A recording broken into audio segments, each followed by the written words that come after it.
Pernahkah kamu merasakan perasaan ditinggalkan dengan penuh keyakinan dari seseorang yang percaya bahwa kamu akan tetap berada di tempatmu? Dia melangkah menjauh dengan tatapan angkuh, seakan-akan kepergiannya adalah hal biasa. Dia yakin, seberapapun sakitnya, kamu akan selalu menunggu, setia, tidak berubah, tidak berpindah. Dia percaya, cintanya cukup kuat untuk mengikatmu, walau ia memilih untuk meninggalkan. Tetapi hidup punya caranya sendiri untuk membalik keadaan. Waktu berlalu, kamu belajar berdiri tegak, meski awalnya penuh luka. Air mata yang dulu jatuh perlahan kering. Kamu menemukan kembali dirimu yang hilang.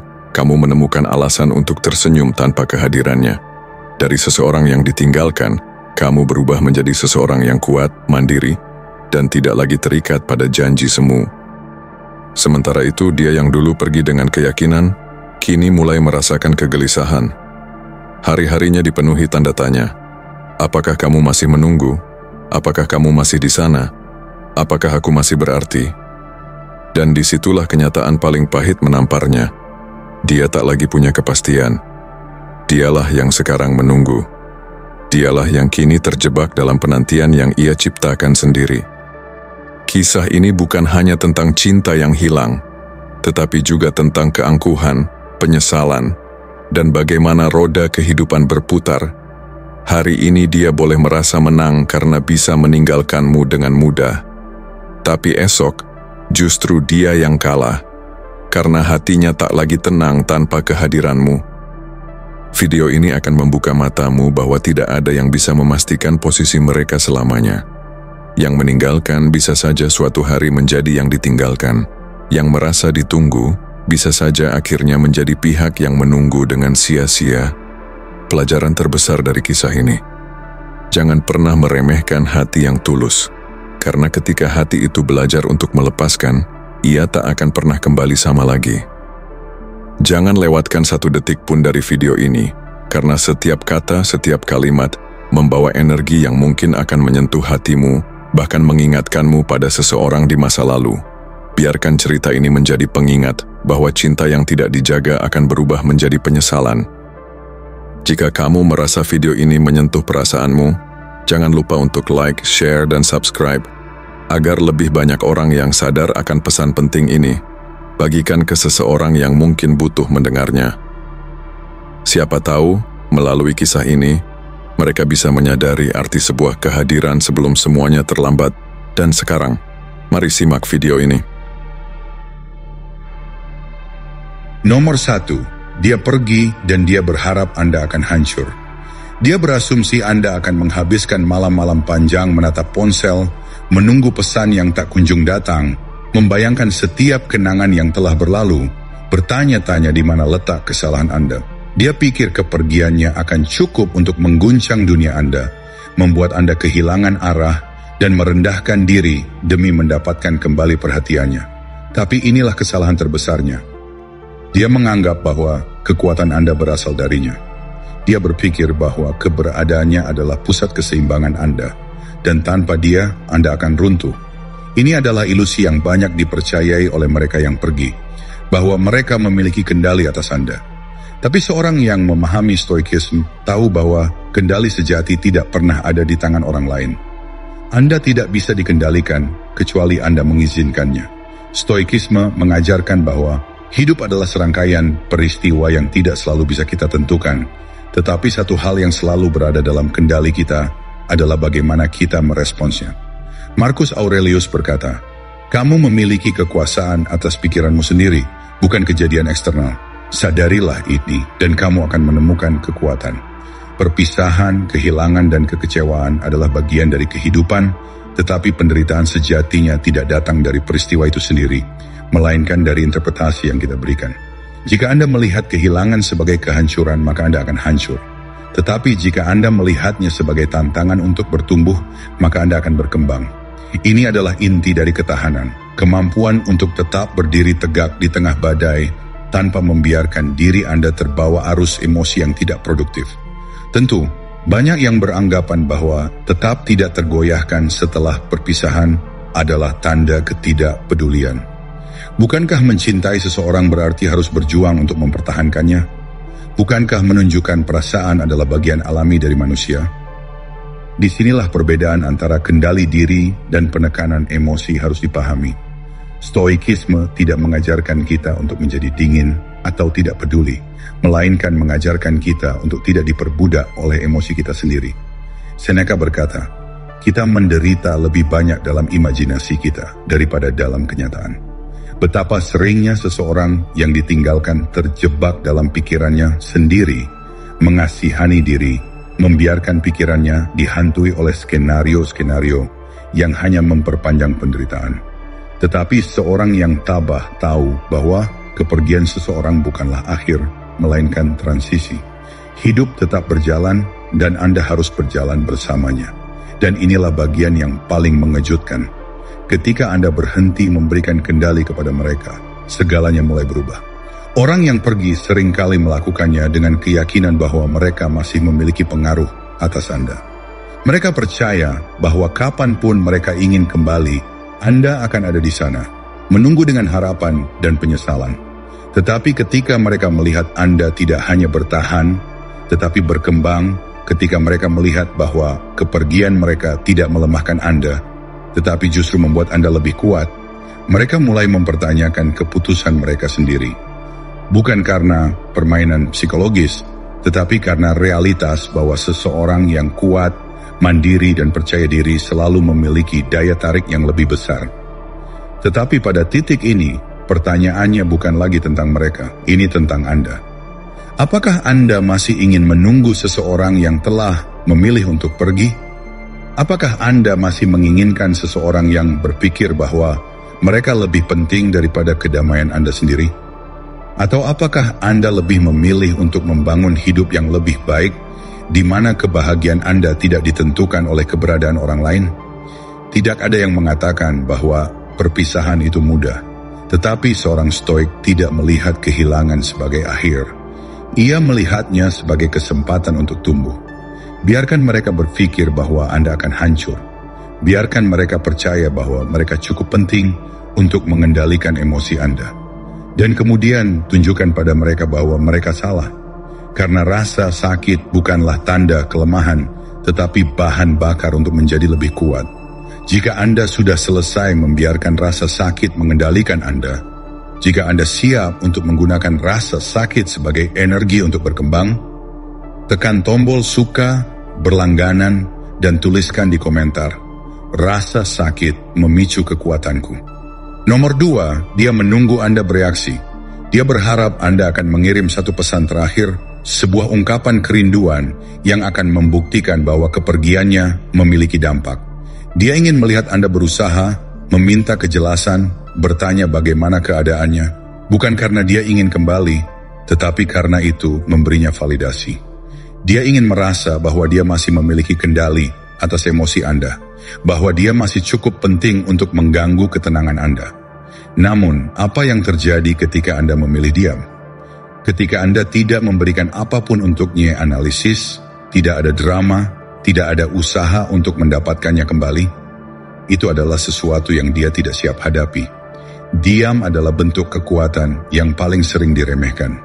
Ketika seseorang pergi dari hidup Anda, dan Anda merespons dengan keheningan total, Anda membalikkan keadaan. Dia mengharapkan kata-kata, dia mengharapkan upaya, tetapi yang dia dapatkan hanyalah ruang kosong yang membuatnya bertanya-tanya. Stoikisme mengajarkan bahwa kita hanya memiliki kendali atas diri kita sendiri, bukan atas orang lain. Epictetus berkata, jika seseorang berbicara buruk tentangmu, jangan membela diri melawan apa yang dia katakan.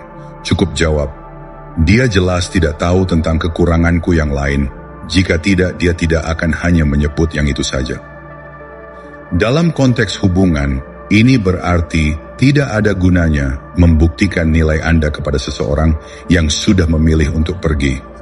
Ketika Anda tidak bereaksi, Anda memegang kendali penuh atas emosi Anda. Dan itu adalah hal yang paling membingungkan bagi mereka yang mengharapkan Anda untuk lemah.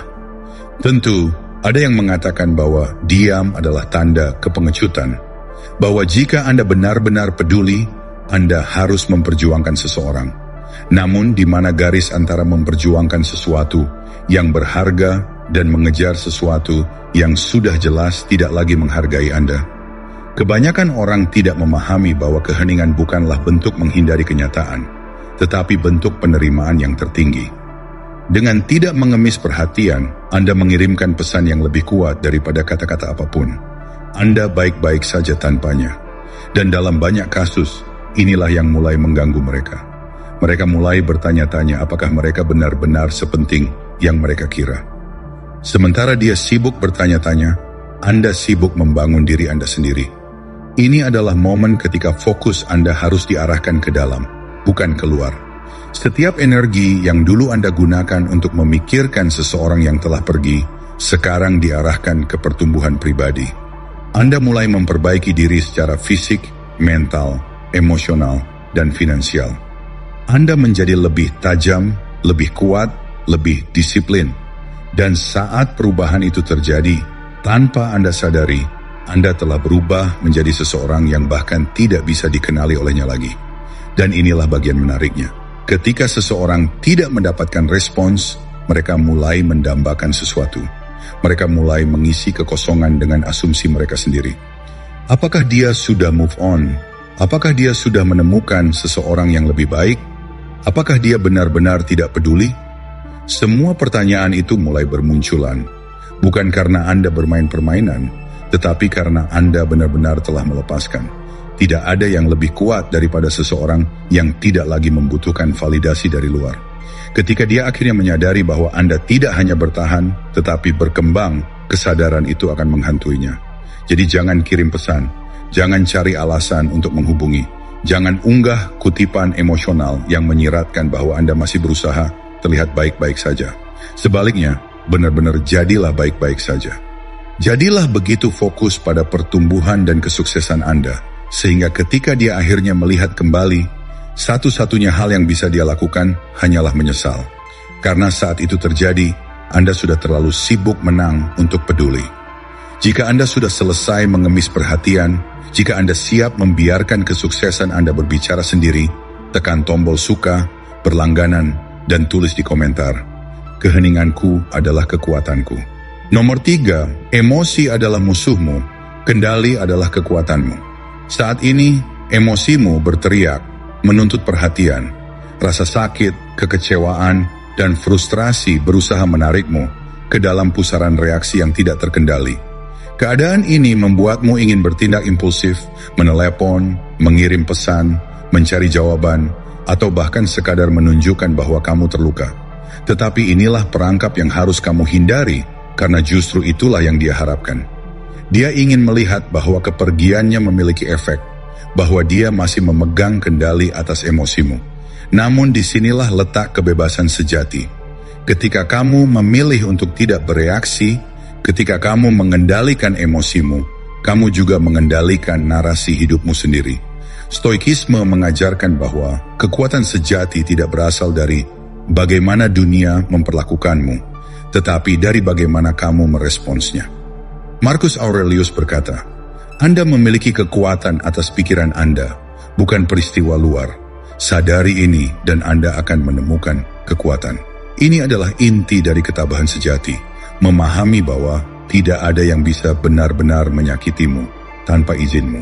Rasa sakit itu ada, tetapi kamu yang menentukan apakah itu akan mengendalikanmu atau justru menjadi bahan bakar untuk pertumbuhanmu.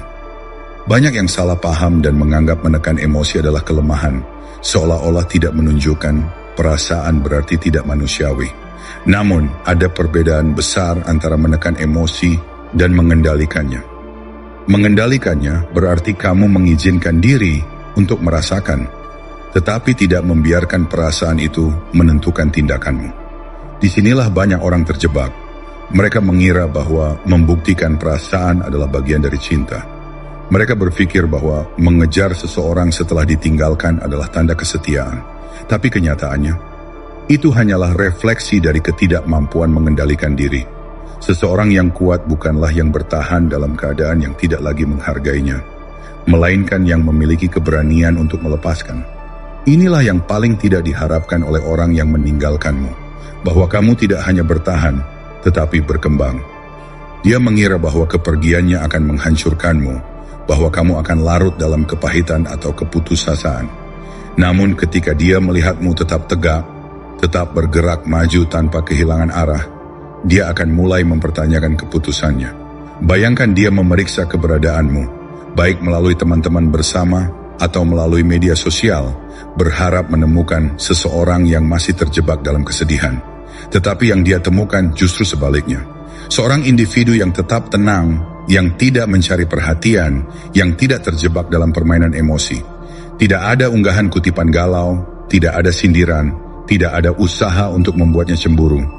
Hanya seseorang yang benar-benar fokus pada pertumbuhan dan tujuannya sendiri. Kesadaran ini akan mengguncangnya, bukan karena kamu bermain permainan, tetapi karena kamu benar-benar telah mencapai titik di mana kehadirannya tidak lagi mendikte ketenangan batinmu. Beberapa orang mungkin berargumen bahwa menunjukkan emosi adalah bentuk kejujuran, bahwa menahan diri adalah bentuk penyangkalan. Tetapi pertanyaannya adalah, emosi seperti apa yang pantas untuk diekspresikan? Apakah emosi yang muncul dari dorongan sesaat yang akhirnya merugikan diri sendiri, atau emosi yang telah diproses dengan matang sehingga menghasilkan tindakan yang bermartabat? Seorang pria yang memahami dirinya tidak terjebak dalam pusaran reaksi impulsif. Dia memanfaatkan energinya untuk membangun dirinya menjadi lebih kuat, lebih bijak, lebih tak tergoyahkan. Jadi biarkan emosimu menjadi bahan bakar, bukan penghalang. Gunakan rasa sakit itu sebagai alat untuk disiplin, gunakan luka itu sebagai batu loncatan menuju kedewasaan dan kebijaksanaan. Kamu bukan lagi budak dari apa yang kamu rasakan, kamu adalah tuannya. Dan ketika kamu menguasai emosimu, kamu menguasai hidupmu sendiri.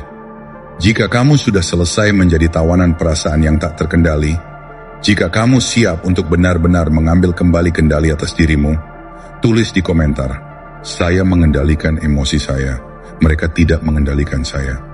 Nomor 4, ketidakpedulian lebih menyakitkan daripada kebencian. Kebencian masih menyiratkan keterikatan. Kemarahan masih menunjukkan bahwa seseorang memiliki kendali atas emosimu. Inilah kesalahan yang banyak orang lakukan. Mereka berpikir bahwa membenci berarti telah melepaskan. Padahal sebaliknya, itu hanya menunjukkan bahwa mereka masih terikat pada seseorang yang seharusnya tidak lagi memiliki ruang dalam hidup mereka. Ketika seseorang pergi, dia tidak selalu membutuhkan cintamu lagi. Dia hanya ingin tahu bahwa dia masih penting, bahwa dia masih memiliki efek dalam hidupmu, bahkan jika itu dalam bentuk kemarahan atau kebencian. Tetapi yang tidak dia harapkan adalah sesuatu yang jauh lebih menyakitkan, ketidakpedulian total. Ketidakpedulian adalah kebalikan sejati dari cinta, bukan kebencian. Karena selama masih ada kebencian, masih ada keterikatan emosional. Namun ketika seseorang benar-benar tidak lagi memicu reaksi dalam dirimu, ketika kehadirannya atau ketidakhadirannya sama sekali tidak berpengaruh, itulah momen di mana kamu telah menang. Inilah yang tidak bisa dia tangani. Dia mungkin bisa menerima amarahmu, bahkan air matamu, karena itu semua memberitahu dia satu hal, bahwa dia masih memiliki tempat dalam hidupmu. Tetapi ketika yang dia temukan hanyalah keheningan, ketika yang dia hadapi hanyalah ketidakpedulian mutlak, saat itulah dia mulai mempertanyakan segalanya. Stoikisme mengajarkan bahwa kebebasan sejati datang dari penguasaan diri. Marcus Aurelius menulis, lihatlah ke dalam. Di dalam dirimu ada sumber kekuatan yang tidak pernah berhenti mengalir. Ini berarti bahwa apapun yang terjadi di luar tidak seharusnya mengguncang ketenangan batinmu. Jika seseorang meninggalkanmu, itu bukan pukulan terhadap harga dirimu, itu hanyalah perubahan keadaan yang tidak seharusnya mengendalikan emosimu. Tetapi di dunia yang penuh dengan orang-orang yang didorong oleh ego, sikap ini bisa sangat mengejutkan. Psikologi menunjukkan bahwa manusia selalu mendambakan validasi. Kita ingin merasa penting, kita ingin percaya bahwa kehadiran kita memiliki efek pada orang lain. Itulah sebabnya ketika seseorang yang dulu peduli tiba-tiba menjadi netral, tidak bereaksi, dan benar-benar tidak terpengaruh, itu lebih menyakitkan daripada kemarahan apapun yang bisa diarahkan padanya. Bayangkan seseorang yang meninggalkanmu, berpikir bahwa dia masih memiliki pengaruh, bahwa kapanpun dia ingin kembali, dia bisa melakukannya. Tetapi saat dia kembali, dia menemukan sesuatu yang berbeda, bukan seseorang yang penuh amarah, bukan seseorang yang mencari penutupan, tetapi seseorang yang bahkan tidak melihatnya sebagai faktor dalam kehidupannya lagi. Tidak ada pesan emosional, tidak ada sindiran, tidak ada pembuktian diri, hanya ketenangan. Hanya seorang individu yang terus maju tanpa melihat ke belakang. Saat itulah dia mulai mempertanyakan segalanya. Tunggu, apakah aku pernah sepenting itu baginya? Apakah aku benar-benar memiliki tempat seperti yang kupikirkan? Keraguan mulai tumbuh, dan semakin dia mencoba memahami, semakin dia terjebak dalam pikirannya sendiri. Banyak orang mengira bahwa untuk menang dalam suatu hubungan yang telah berakhir, mereka harus membuktikan sesuatu. Mereka harus menunjukkan kesuksesan mereka, mereka harus membuat orang lain cemburu, mereka harus menciptakan narasi di mana mereka lebih baik dari sebelumnya. Tetapi itu masih permainan yang berakar pada ego. Kemenangan sejati datang ketika kamu tidak lagi peduli untuk menang.